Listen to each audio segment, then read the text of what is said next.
get going with the introduction. So, hello everyone, and thank you for joining us for the opening of Exposure 2020, a showcase of work from two student cohorts from the University of West London. Our BA Honours Photography and our BA Honours Visual Effects students have collaborated on a showcase this year and have worked closely with the staff team to produce an incredible exhibition of work. Firstly, I'd like to point out that there would have been a physical exhibition showcase held in East London's Bethnal Green had we not faced a global pandemic.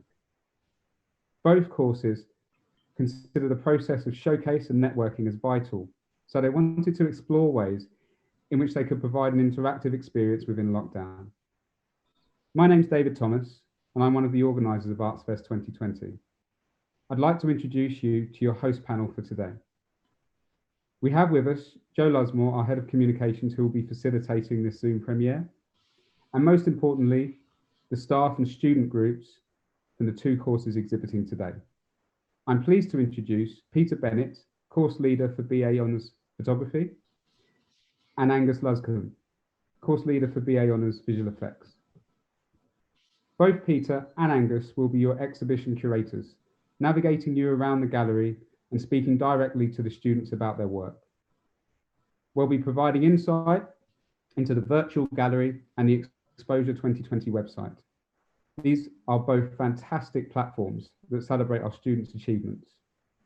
Our aim is to deliver a succinct and insightful preview, and then to allow you to view the work in your own time. If you have any further queries regarding the student work, the courses, or other events happening within ArtsFest, please don't hesitate to ask via the chat function within this session. We'll be answering via message only. Feel free to also leave an email address in the chat section or visit the Exposure 2020 website if you'd like to stay in touch or hear more from our staff and students. So without further ado, I'd like to hand over to Peter to start the show. Thanks very much, David. So before I start, I'd just like to say a few words of thanks to all the academic and technical staff in the photography team. They've worked so hard throughout the year in helping students to develop their work and to put the show together. This year has obviously been a very different year from normal. With the introduction of lockdown, many students had to radically adapt their projects. For a course that promotes both analog and digital photography, we had to focus, we're not just focusing on the image itself, but on these different technologies. We obviously had to change our way of working, and this presented quite a challenge. As a result of lockdown, most students ended up having to switch to digital methods, several ending up producing work which reflected on the conditions of lockdown itself. Before I take you around the gallery, I'd also like to say a big thank you to all our graduating students for their patience and resilience in such difficult times, and to the way they adapted and overcame all the challenges. So, let's start. So I'd like to start off with Karen Sequila's work, and her work documents life in lockdown and was produced within the confines of a single room. So Karen, would you like to say just a few words about your work, please?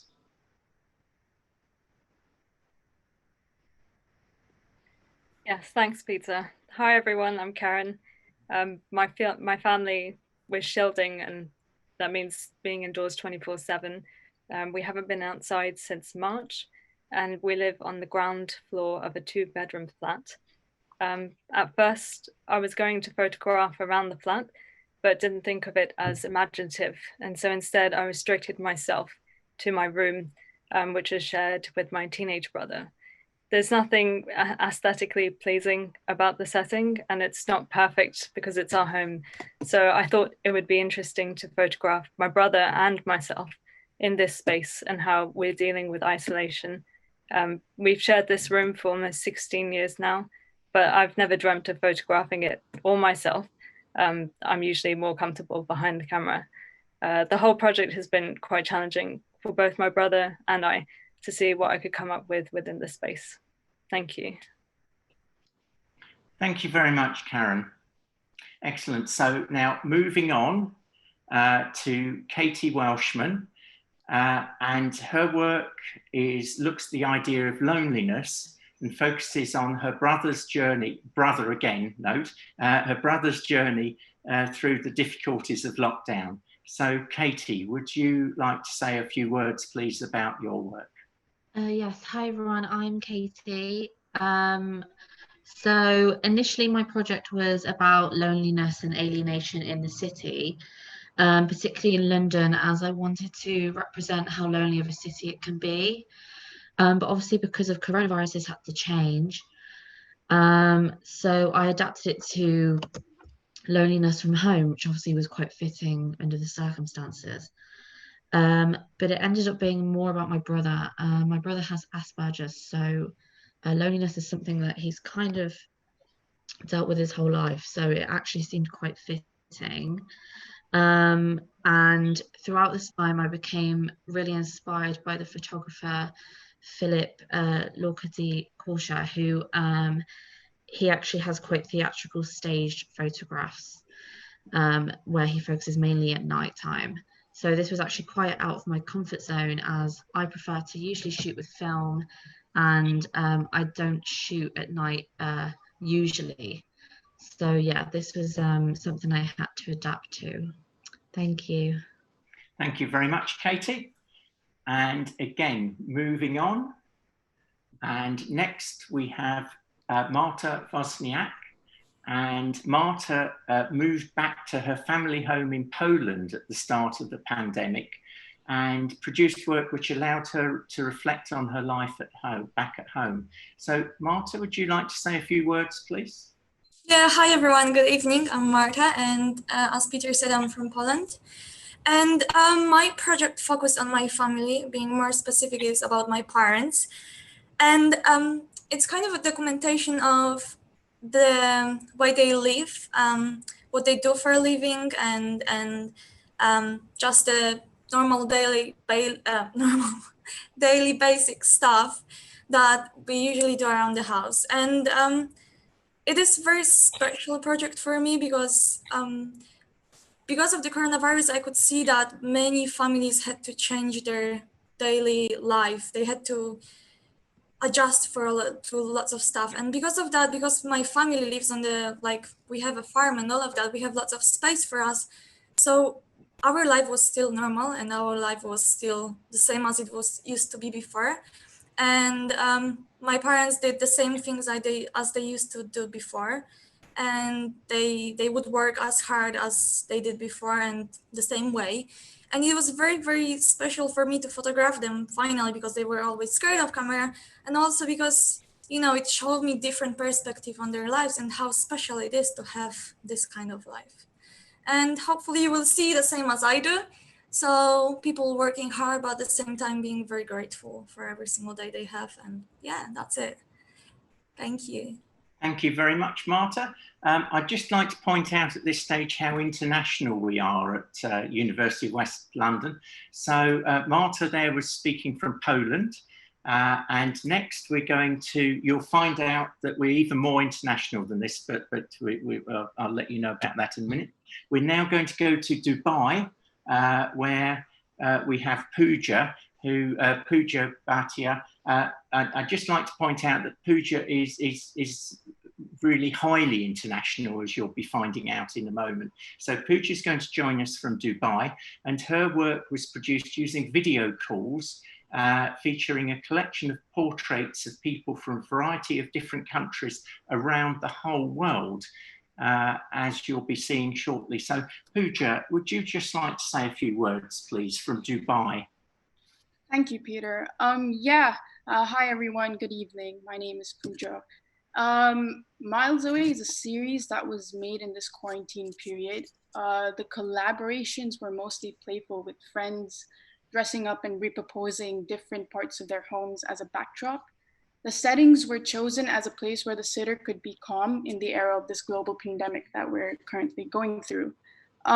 This series also plays with the challenge of art directing a photo shoot over a video call, which is usually a hands-on process, but now at a distance. However, with the advanced access to technology in our generation, this project didn't exactly affect me from putting it together during the lockdown period. It was a challenge and I took it up and it successfully put it out. Thank you. Thank you very much, Marta. And moving on now. So next we have Martina Taraskevich. I will be saying a few words about her work myself, because Marta can't actually, well, she'd prefer me to talk about it. So you've just got me, I'm sorry. So the production of Martina's work wasn't really affected by the pandemic. Her series Deterioration uses photomontage techniques to explore ideas of memory and the sense of loss and fragmentation that occurs when trying to recall the past. Using old photographs collected from flea markets and online sources, Martina made physical interventions, cutting into the surface of images and repositioning the pieces. The resulting work presents memories that are damaged and unclear, thus commenting on the process by which we visualize events from the past. And I'll just leave it just to scroll through for a little longer so as to make sure you've had a good look at this work. This work actually is an example of work that looks better actually in the flesh, the physical work, because of the analog nature of it. Okay, and so moving on now, please, and thank you, Angus. I'd just like to say what a marvellous job you're doing, Angus, with the all the moving around. Angus, behind the scenes, everyone, Angus is sort of moving us all around the gallery because it was a bit too technical for me. So, so Angus is doing. So next, we're going to take a trip through. We've come through the door, in fact, and so this is the second room of our gallery. So we've got two rooms in our gallery here. So Sandra Tepper's work. So we're switching on. I just explained to everybody, we've got this virtual gallery, but we've also got the website. So we're switching between the virtual gallery and the website, and you'll be able to have a look for that, through that yourselves later at your leisure. So Sandra Tepper. So basically, Sandra's work looks at bulimia, which is a dangerous eating disorder, a mental health condition. It considers how young people are constantly bombarded by the glorification of thinness and gym trends in advertising and the media. The series explores the invisible side of bulimia. Sandra hopes that her series will encourage those who suffer from eating disorders to speak out and seek professional help. And I'll just leave, scrolling through these images for a moment.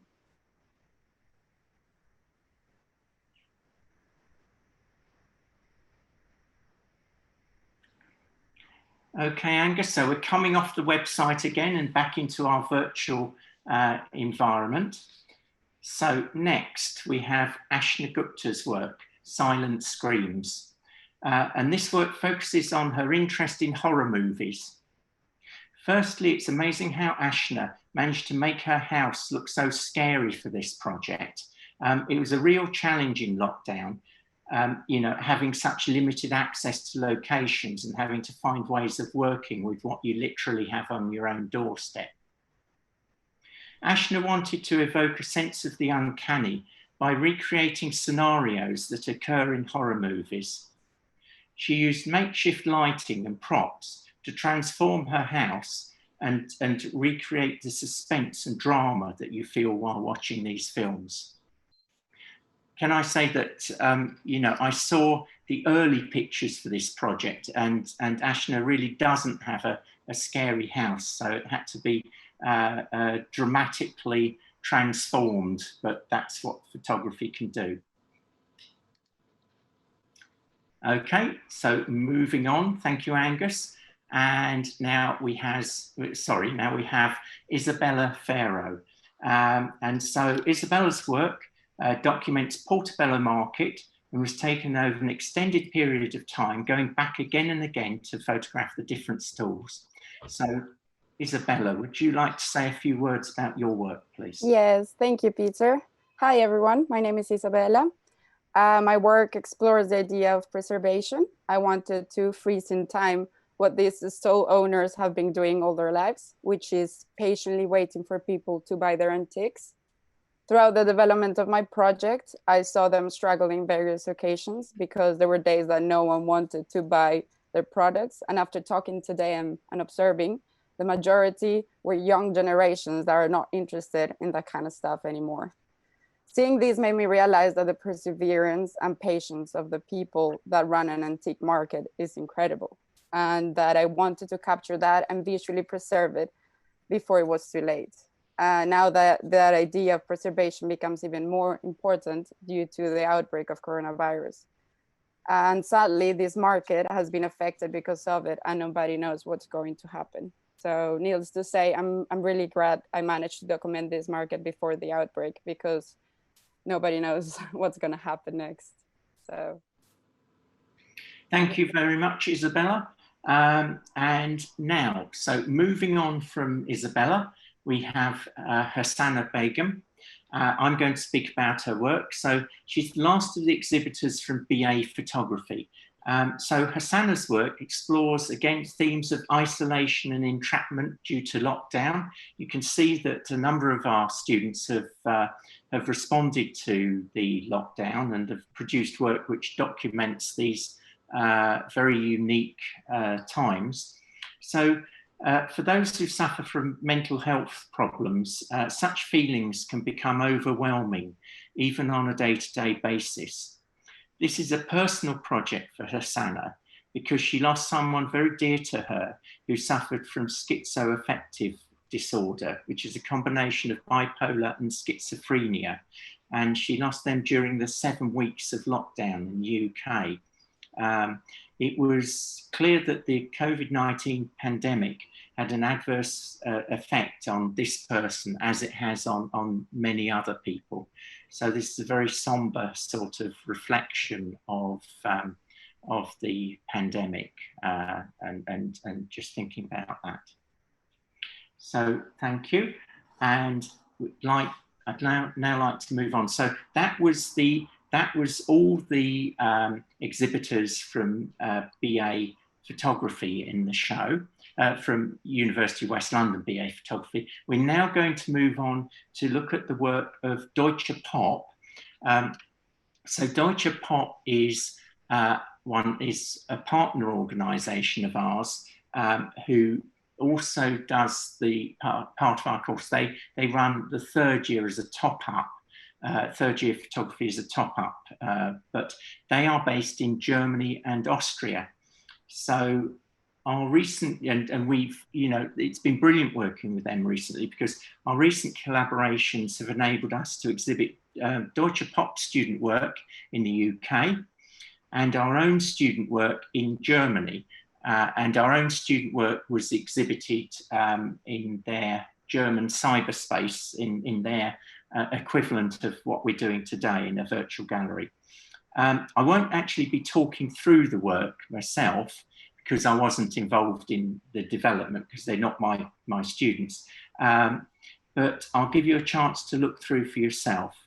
So, firstly, we have Bruno Pina Villagarcia and his project Synergy of Materiality.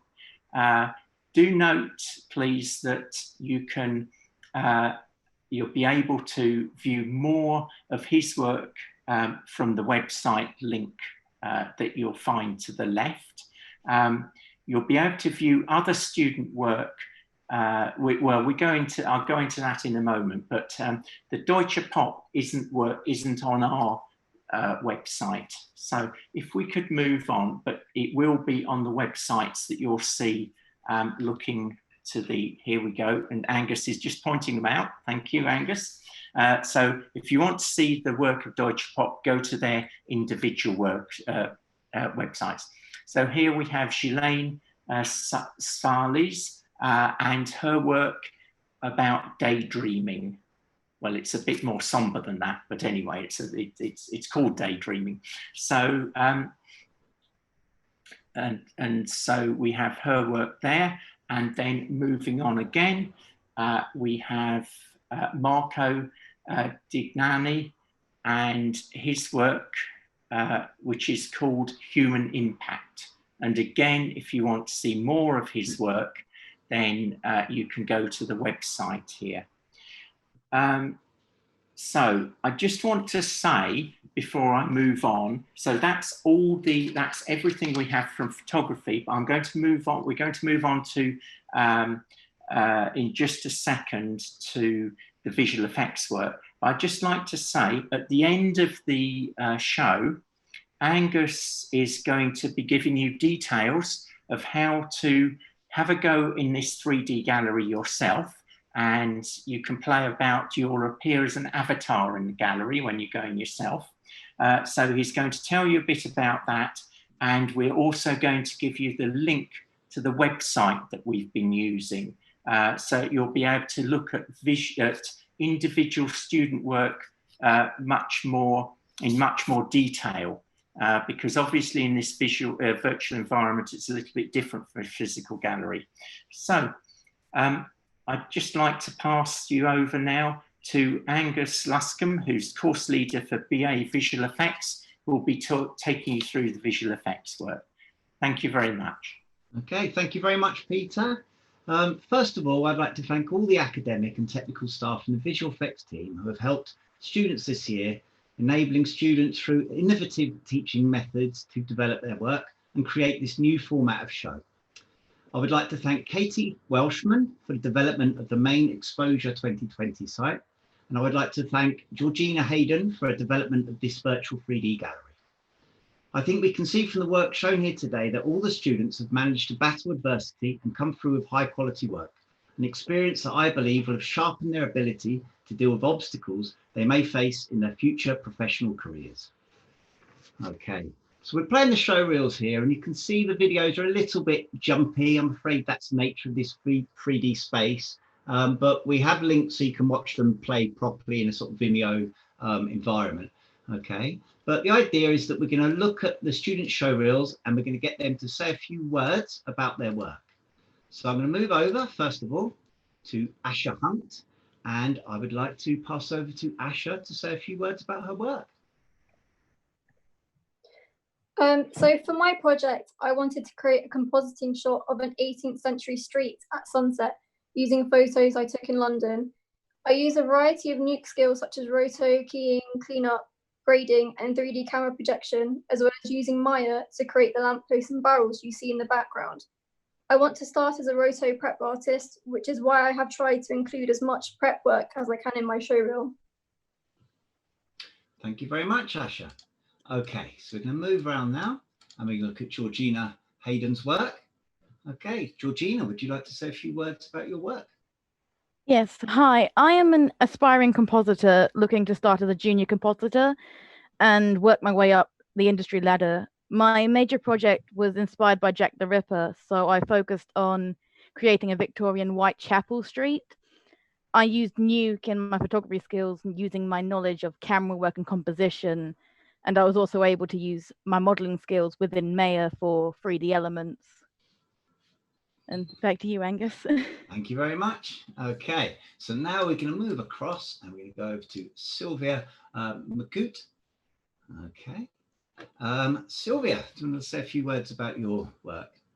Hello, my name is Sylvia, and I'm aspiring to become a 3D modeler. So my final project is African elephant. To model it, I used ZBrush, and to render, I used Autodesk Maya. To create wrinkles and detail, I used some of my own created alphas by using Photoshop. It was quite challenging for me, but it definitely taught me a lot about proportion, anatomy, muscle structure, and of course, early development of the model. So that is my work. Thank you. Fantastic. Just let this play for a few moments. So some of the texturing like that's come out fantastically well. Well done, Sylvia. Thank you. Okay, so we have an elephant in the room. My joke. Okay, so here's the elephant. The idea is that you guys can come in and explore this in your 3D environment. There it is. So it's a very low poly version. We've decimated it down to get into the 3D environment, but you should be able to experience that. Okay, so finally, our last student is Stefan. Now, I can see that Stefan doesn't seem to be here. Stefan, are you here? No. Okay, so Stefan, I'll speak about Stefan's work. So Stefan's work, he's very into compositing. He's worked as a director in the past and was very keen to use his skills as director and bring that to his new compositing. He's very interested in making sure that each shot is more than just a shot. It's telling a story in everything he does. So he wants to bring that all together. Yes, I think that's it. Okay. I think we're pretty much it. So I'm going to go around now to our front screen. If I just close that. There we go. And just do my pull back a bit. So what we're going to do now, the idea for now, is that we're going to go across to the Exposure 2020 site, which is, this is the address. So exposure2020.co.uk. It's this site. And if you go to the site, if you type that in, you will come along to this site. And what you can do is you can look at the student work. If you click on anyone's name, you can go and see their work and find their information, their details. Okay. And this is the site we've been using. And this is one I've been flicking to as we go through it. So if I click on Sylvia, for example, okay, you will see her work and some examples of that. Okay. And we are all about to go into our virtual gallery. So this virtual gallery that I've been exploring, you can come in and explore this in your own way. And you do it by clicking on this link here. I won't do it because it will bring up the thing, but that's where we go into there. So last of all, then I just want to say thank you for coming. And we are going to be in this gallery for the next 20 minutes. When you go in, you do appear as a little avatar and you should be able to walk around and explore the environment and hopefully chat away to us in that environment. So thank you very much. Thanks for attending. Thank you, Peter. Thank you all the students. And thank you, David and Joe. Thanks. Thank you. Thank you all. It's a fantastic explanation. So thanks a lot for that.